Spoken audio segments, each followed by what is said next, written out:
Profecías bíblicas.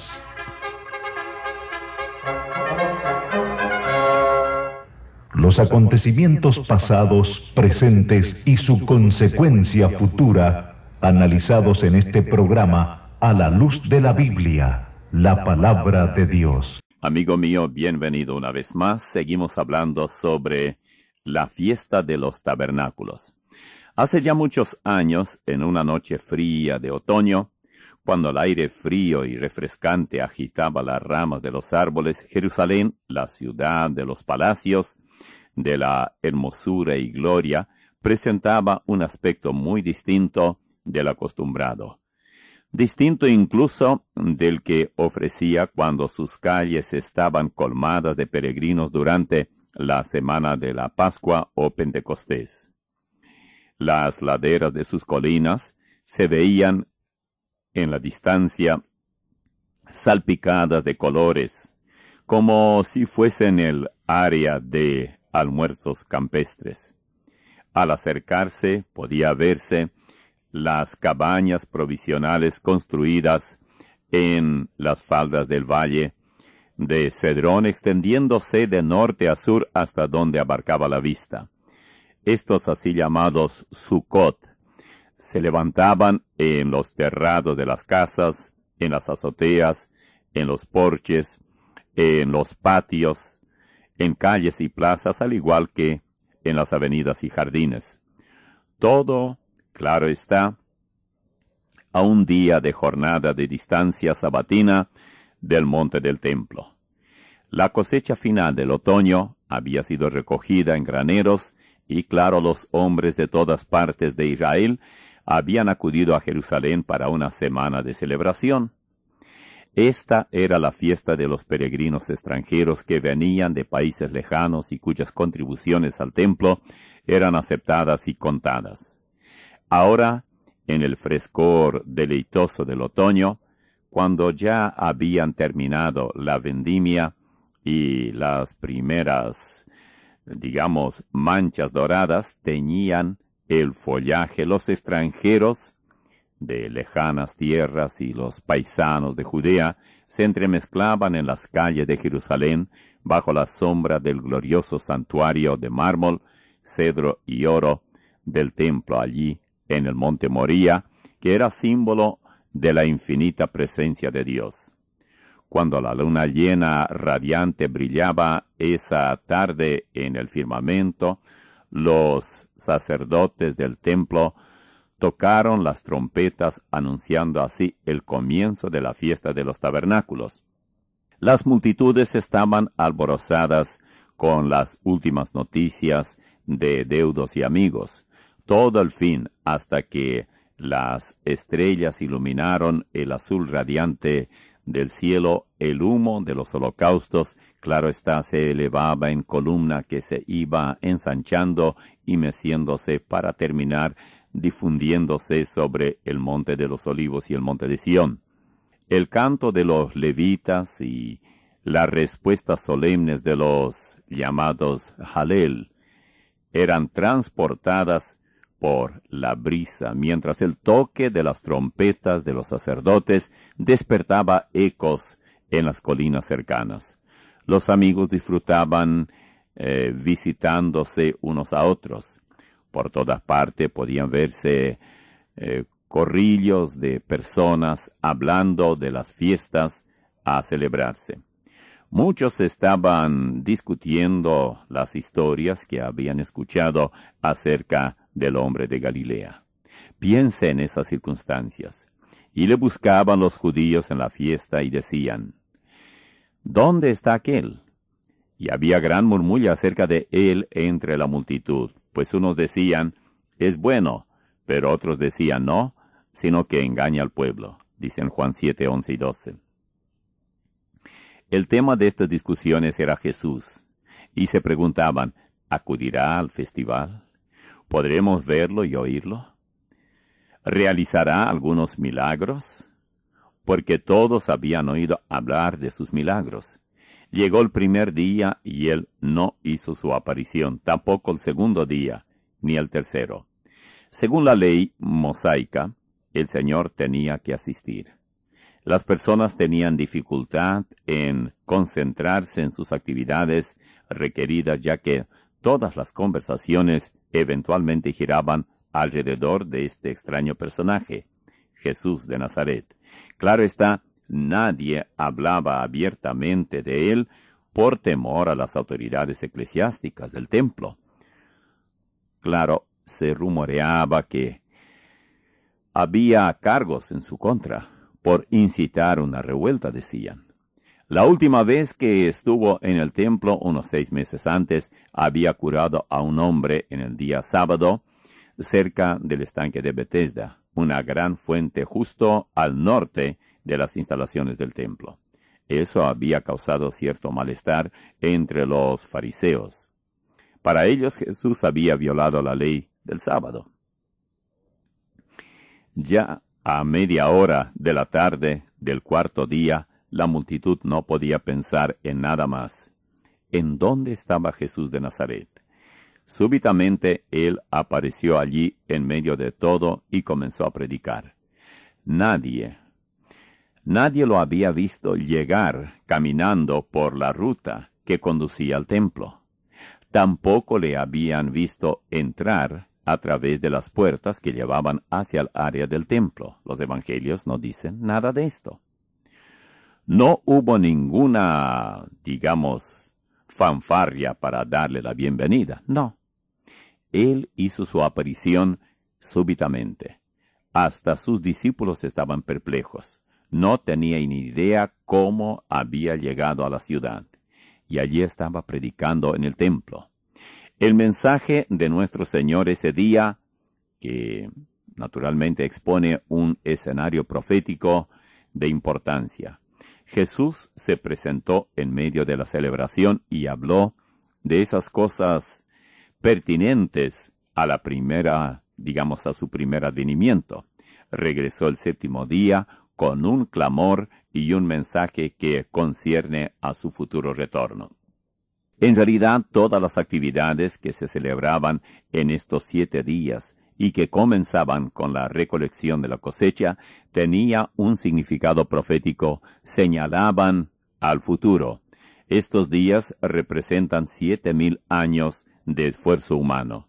Los sacrificios de la semana incluían 70 becerros, en conjunto cada uno representando 70 naciones en el mundo. La fiesta no era sólo una festividad judía, sino que concernía a todas las naciones y permanece para todas las generaciones desde los días de Adán hasta el reino mesiánico final.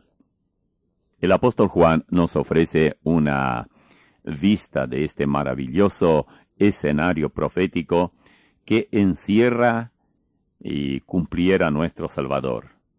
Mas a la mitad de la fiesta subió Jesús al templo y enseñaba, y se maravillaban los judíos diciendo, ¿cómo sabe este letras sin haber estudiado?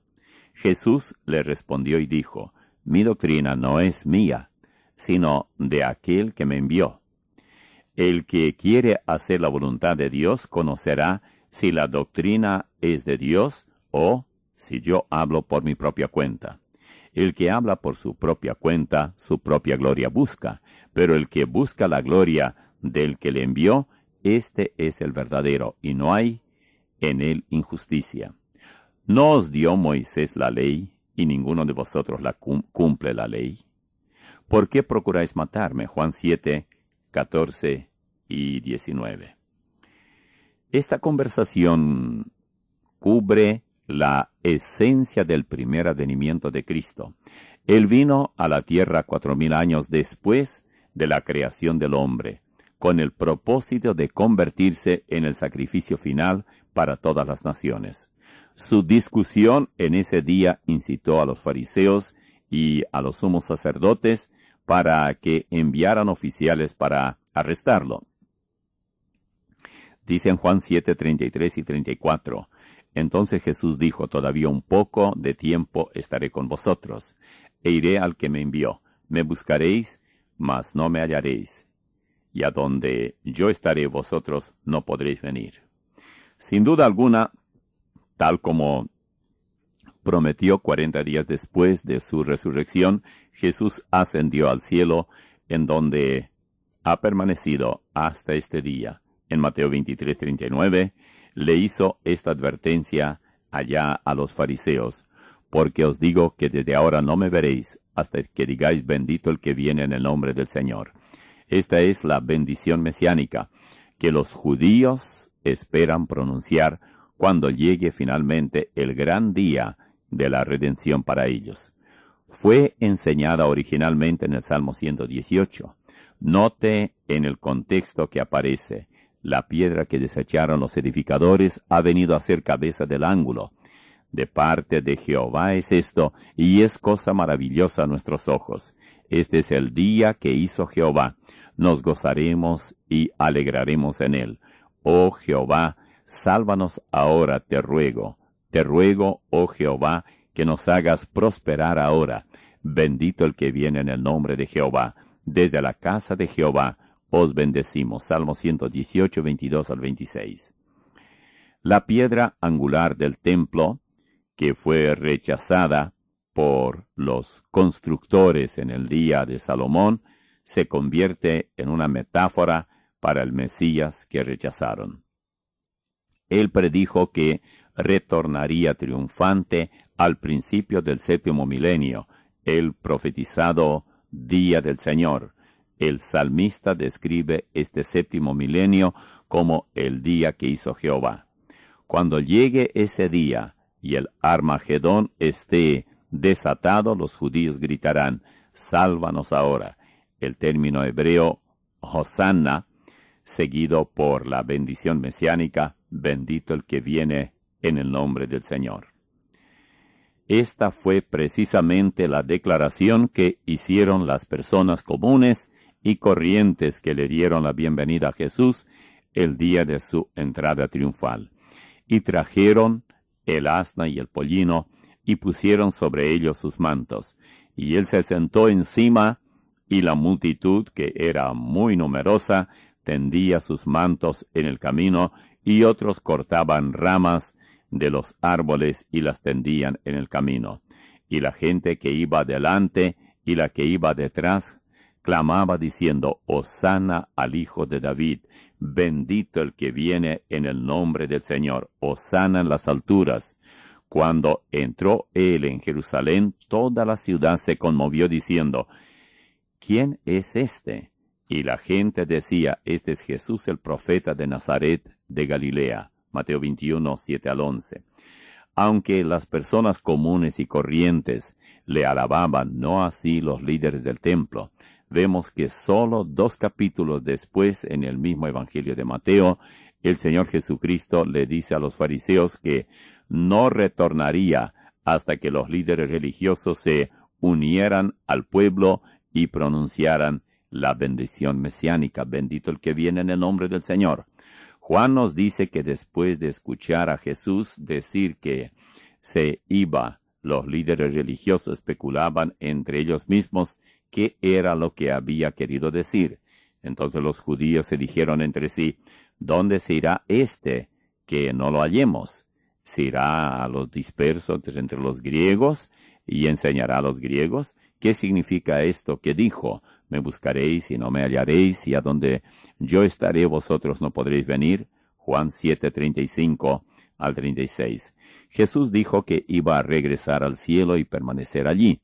Según los eruditos en profecías, él permanecerá allí hasta el 7º milenio. Es interesante notar que los fariseos eran bien, perceptivos, sabiendo que la fiesta de los tabernáculos era una festividad que incluía a los gentiles. Ellos supusieron que Cristo tal vez estaba diciendo que abandonaría a Israel y le llevaría su mensaje a otras naciones. Y verdaderamente lo hizo. Aunque nuestro Salvador está en el cielo, ha dirigido desde allí el desarrollo del pueblo cristiano, tanto gentiles como judíos. Él dijo: he aquí yo estoy con vosotros todos los días hasta el fin del mundo. Y Él todavía está con nosotros y volverá para llevarnos a su presencia.